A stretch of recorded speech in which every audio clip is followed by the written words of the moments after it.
Nuevamente conectados para continuar nuestro live sobre la actualidad en inmigración.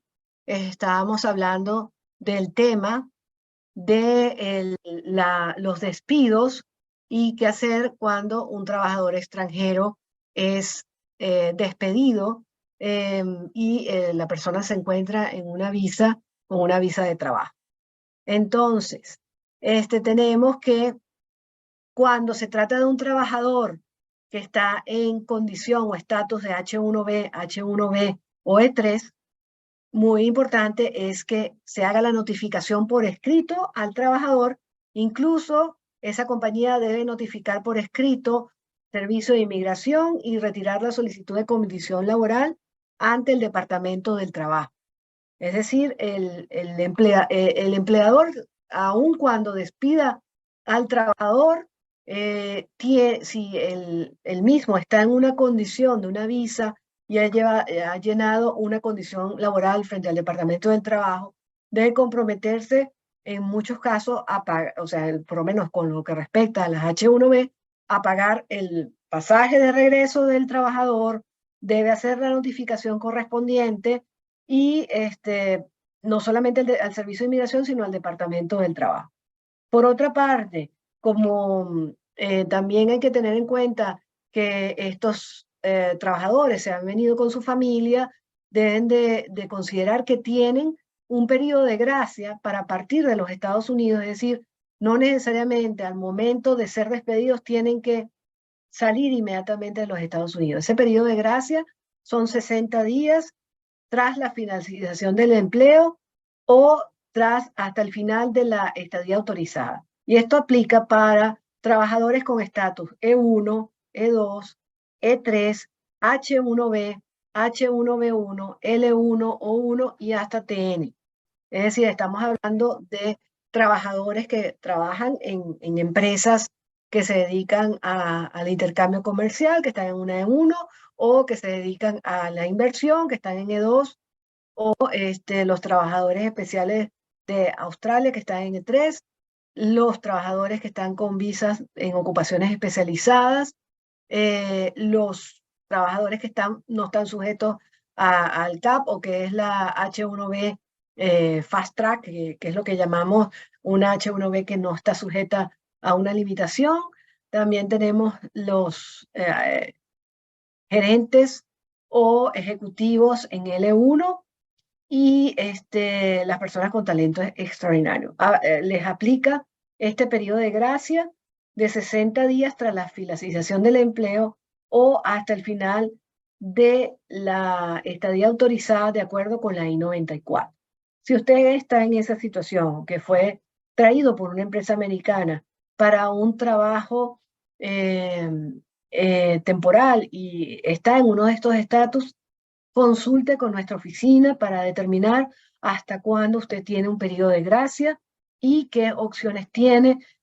Por ejemplo, las visas H1B, usted puede cambiar de empleador, puede aportar esa visa a otro empleador, a otra compañía, etc.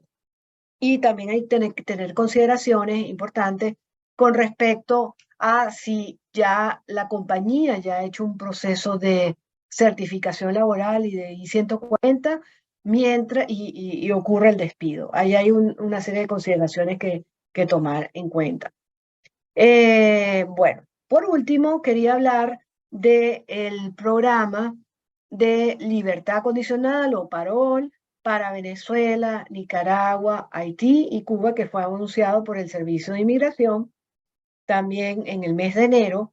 Esto con la idea de eliminar digamos, la posibilidad de que las personas entren por la frontera y que aplicará el título 42 a todos los nacionales de estos países que intenten entrar por la frontera con México. Esto significa que serán deportados. De acuerdo con la regulación, digamos, los requisitos son muy parecidos para cada una de las nacionalidades. Por ejemplo, para ser patrocinante, puede ser una persona que está en suelo americano, o puede ser también una compañía.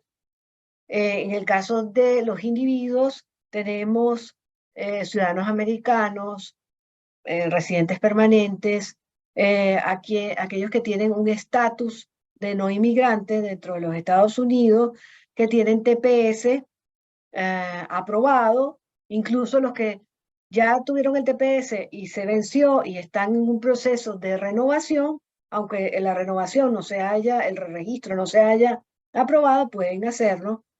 Aquellas personas que están en un proceso de acción diferida pueden sponsorear, pueden patrocinar siempre y cuando estén en el territorio de los Estados Unidos, y las compañías también, pero por supuesto quien va a quedar comprometido es el presidente, el manager o el gerente, quien tenga posibilidades de comprometer a esa compañía. Ok, estos patrocinantes deben de pasar el background check, el escrutinio ante las autoridades de migración, y deben demostrar que tienen suficientes recursos para recibir, mantener y soportar económicamente al individual, perdón, a la persona que están autorizando o sponsoreando. Allí el proceso para todas estas solicitudes es online, es a través de una planilla que es la planilla I-134A, que sufrió unas modificaciones muy puntuales. Eh, Allí para determinar si la persona tiene ingresos suficientes, se determina por el índice de pobreza y por digamos, la tabla que está en la misma página del Servicio de Inmigración para la planilla I-864, que es el Affidavit of Support. Sin embargo, para la adjudicación de la I-134, normalmente el Servicio de Inmigración es más generoso que para las planillas I-864. Por ejemplo, tenemos casos que han sido exitosos de una persona que está en estatus de TPS, no había pagado por primera vez sus taxes, no había hecho la declaración de impuestos porque no ha cumplido el año fiscal dentro de los Estados Unidos, y pudo satisfactoriamente sponsorear o patrocinar a su esposa, que estaba en Venezuela, llenando el affidavit of support, es decir, la I-134, firmándola el mismo, pero con un soporte de la compañía donde se encuentra trabajando. Entonces, no solamente incluimos la carta de empleo, indicando cuánto gana esa persona, sino que además el empleador, en este caso la compañía, dio una carta diciendo cuánto estaba dispuesto a aportar como dinero disponible para ayudar a esta persona. Y fue satisfactoriamente aprobado, y ya la persona está en los Estados Unidos con su parol.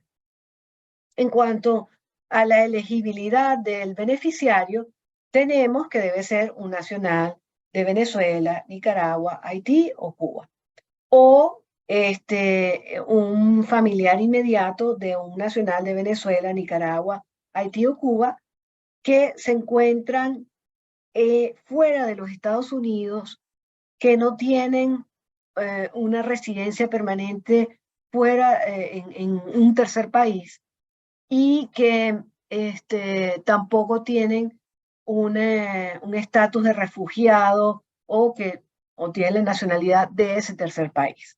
Por ejemplo, el caso de los venezolanos que están temporalmente en Colombia con una residencia temporal, podrían aplicar a este proceso y son elegibles, ¿no?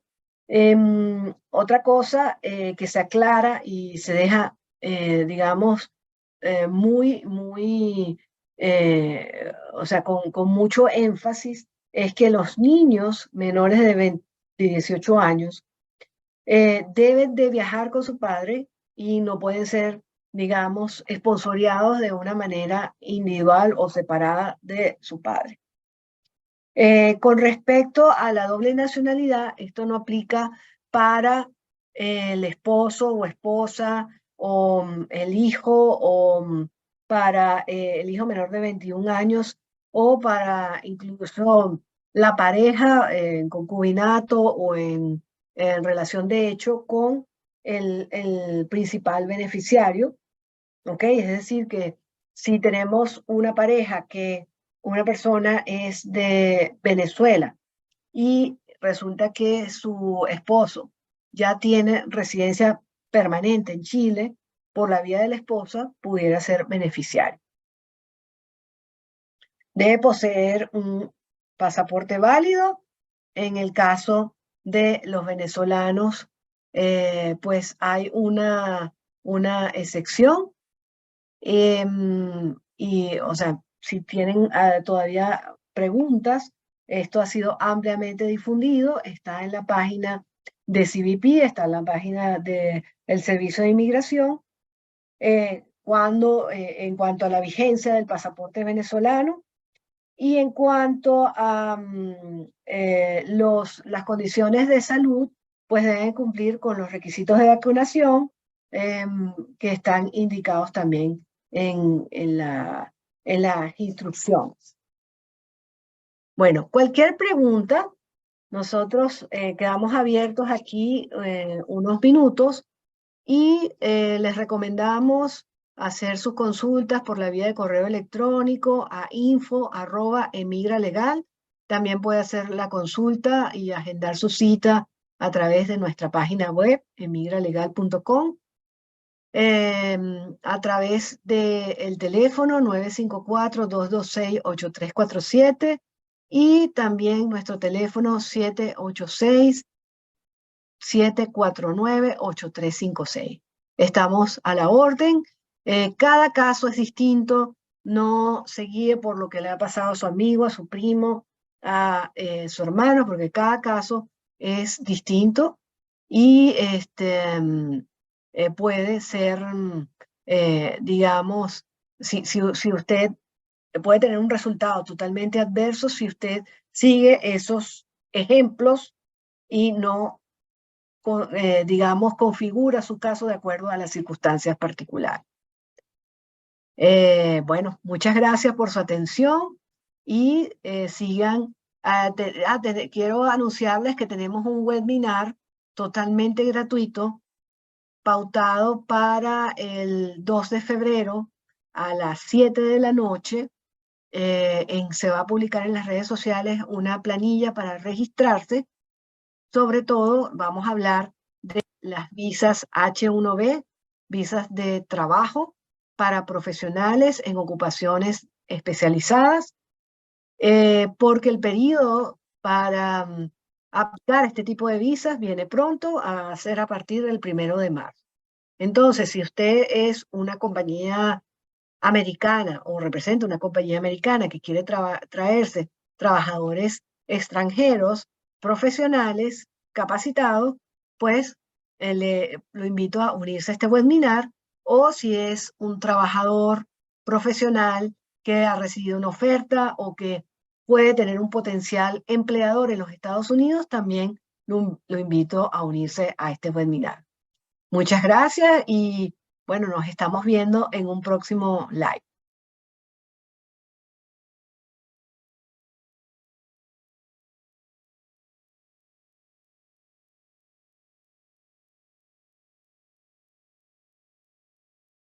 Es exigible. Lo que es exigible.